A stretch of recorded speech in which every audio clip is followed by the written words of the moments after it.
Hello বন্ধুরা, স্বাগতম সবাইকে। আজকে আমরা যাচ্ছি ব্যান্ড্রাতে। প্রথমে যাব ব্যান্ড্রা জগাস পার্কে, তারপর যাব রিলায়েন্সের নতুন যে মলটা খুলেছে সেটাতে। বরিভ্যালি স্টেশন থেকে আমরা ট্রেনে চাপলাম। আমরা প্রথমে ভেবেছিলাম ফার্স্ট লোকাল ধরবো, তারপর হঠাৎই খেয়াল হলো যে ব্যান্ড্রা স্টেশনের বাইরে দাঁড়িয়ে থাকা অটোগুলো, মানে ব্যান্ড্রা স্টেশনের ওয়েস্ট সাইড, সেখানে যে অটোগুলো দাঁড়িয়ে থাকে সেই অটোগুলো আবার জগাস পার্ক মানে কাটা রোডের দিকে যেতেই চায় না। তাই জন্য আমরা স্লো লোকাল ধরলাম। ব্যান্ড্রার আগের স্টেশন খার রোডে নামবো। আজকে শনিবার, ছুটির দিন, সেই জন্যই মুম্বাই লোকাল এতটা ফাঁকা।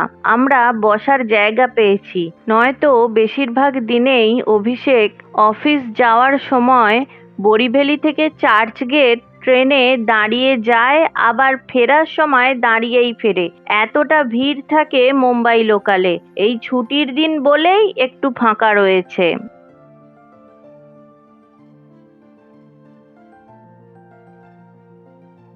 এই যো আমরা পৌঁছে গেছি খার রোড স্টেশনে। আমরা স্টেশনের ওয়েস্ট সাইড দিয়েই বেরুবো। স্টেশন থেকে বেরিয়ে এবার অটো ধরতে হবে। আশা করছি এই স্টেশনের বাইরের অটোগুলো কাটা রোডের দিকে যাবে। আমরা এসে পড়েছি স্টেশনের বাইরে। স্টেশনের বাইরেই দাঁড়িয়ে রয়েছে অনেকগুলি অটো।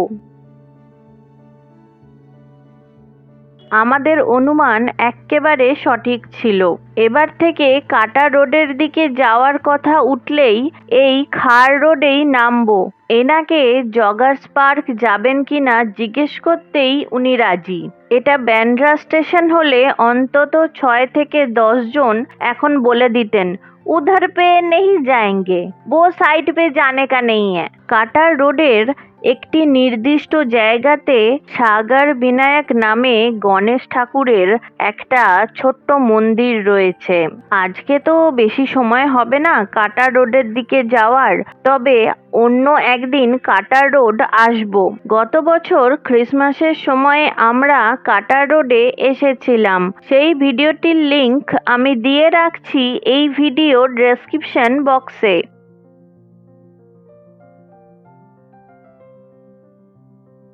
এই যো আমরা পৌঁছে গেছি জগাস পার্কের সামনে। বাবারে, এখানেও রাস্তায় খোঁড়াখুড়ি কাজ চলছে। আসলে আমাদের বাড়ির ওইদিকেও রাস্তা পুরো খুঁড়ে রেখেছে। চলুন এবার পার্কের ভিতরে প্রবেশ করি।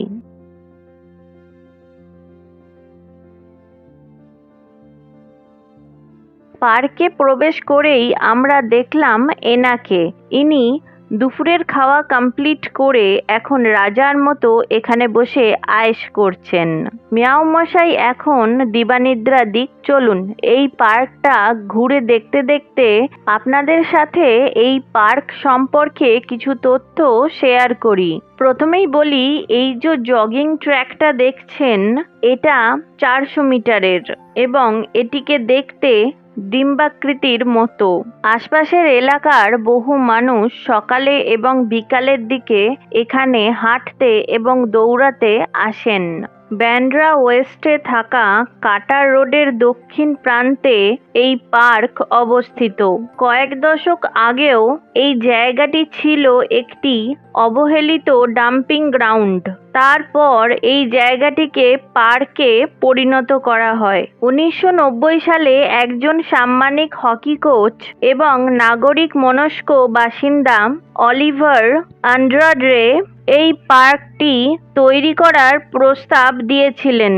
তার লক্ষ্য ছিল জনসাধারণের জন্য একটি ফিটনেস পার্ক তৈরি করার। 2022 সালে অলিভার আন্ড্রাডে এর প্রতি সম্মান জ্ঞাপন করে এই পার্কটির আনুষ্ঠানিকভাবে নামকরণ করা হয় স্যার অলিভার পার্ক। এই পার্কে রয়েছে একটি ছোট্ট পুকুর। এই পুকুরে চড়ে বেড়ান এই পার্কেরই বাসিন্দা বেশ অনেকজন রাজহংস।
ব্যস্ত শহরের এক পাশে এই পার্ক, তাহলেও এখানকার পরিবেশ খুবই শান্তময় এবং সবুজমগ্ন। পার্কের এই জায়গাটি থেকেই সূর্যাস্ত দেখা যায়, যদিও আজকে এখান থেকে আমাদের সূর্যাস্ত দেখা হবে না, কারণ এই পার্কে এক চক্কর দিয়েই আমরা জিও মলে যাব। বাহ, এখান থেকে চারিপাশটা বেশ সুন্দর লাগছে দেখতে। দাঁড়ান, একটু জুম করে দেখাই।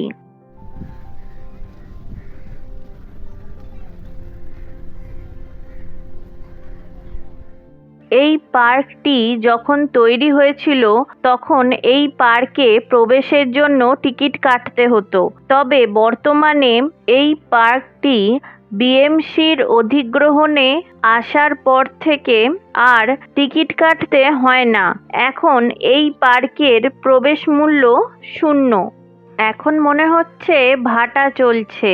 জোয়ারের সময় এই পাথরগুলো পর্যন্ত জল চলে আসে। এখনো সূর্যাস্ত হতে অনেকটা সময় বাকি।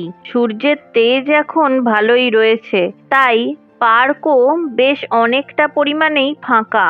রোদ পড়ে এলে হয়তো মানুষজন আসা শুরু করবেন। বলিউডে জগার্স পার্ক নামে একটি চলচ্চিত্র রয়েছে, যেটিতে অভিনেতা ভিক্টর ব্যানার্জি এবং আরও অন্যান্য শিল্পীরা অভিনয় করেছেন। সেই চলচ্চিত্রটির শুটিং এই জগার্স পার্কেই হয়েছিল। চলচ্চিত্রটির ইউটিউব লিংক আমি এই ভিডিও ডেসক্রিপশন বক্সে দিয়ে রাখলাম।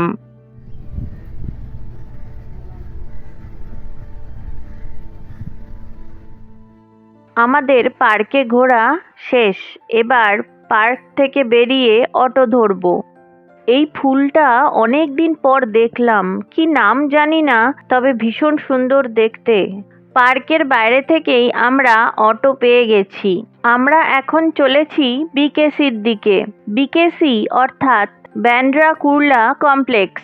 চার্চগেট স্টেশনের কাছের ফোর্ট এরিয়া যেমন একটি অফিস পাড়া, ঠিক তেমনি বিকেসি হলো এই জায়গার একটি অফিস পাড়া।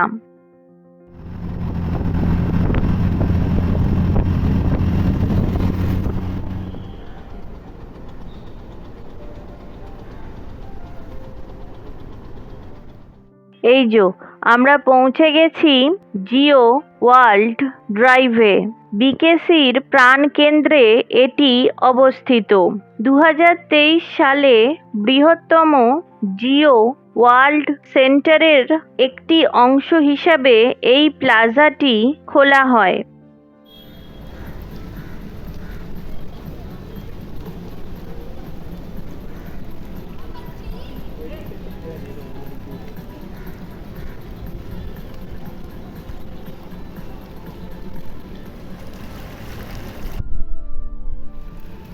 এখন দেখো ব্যান্ড্রায় যদি যেতে হয় বেস্ট হচ্ছে থার্ড রোডে নামা।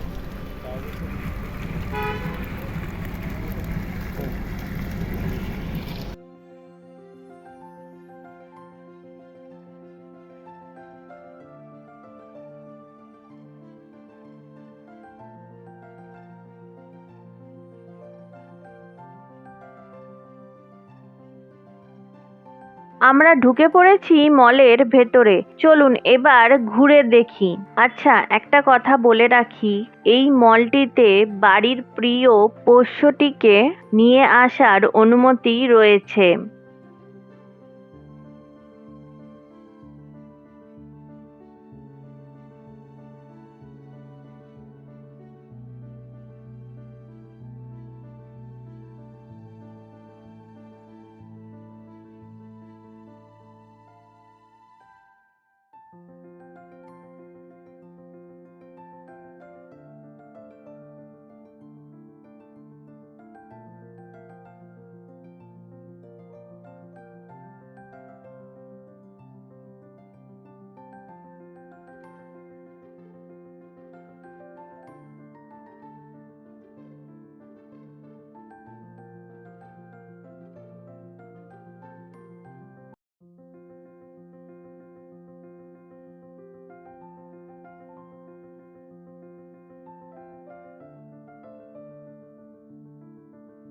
এই মলটির মধ্যে রয়েছে পুরনো সময়ের সিনেমার শুটিংয়ের 4টি ক্যামেরা এবং ক্যামেরাগুলির পাশে রয়েছে একটি করে ক্যামেরাটির রেপ্লিকা।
মল থেকে বেরিয়ে চলে এসেছি।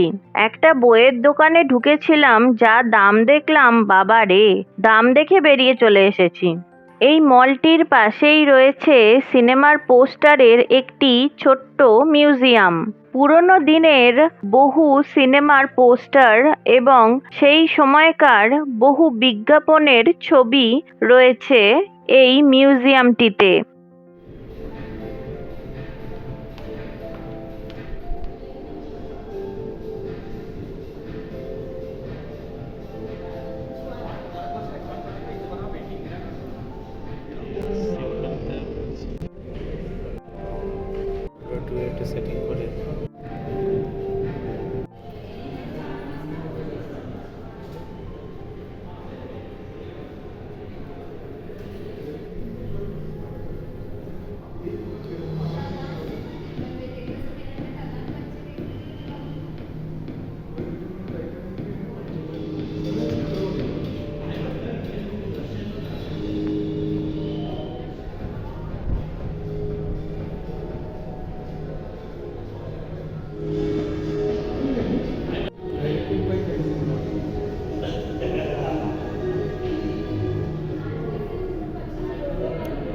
পারে, কিন্তু মিউজিয়ামে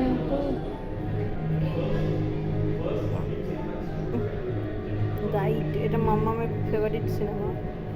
মামাম বলছিল না একদিন দিয়েছে টিভিতে, দেখতে বসেছে, আর উঠতে পারছে না, এত টান টান।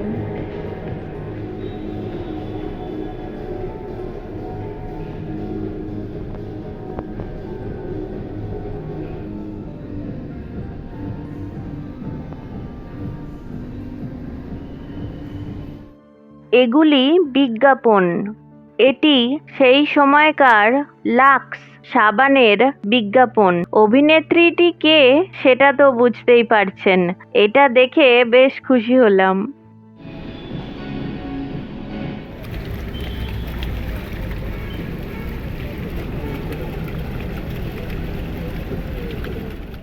আমাদের আজকের বেড়ানো এখানেই শেষ।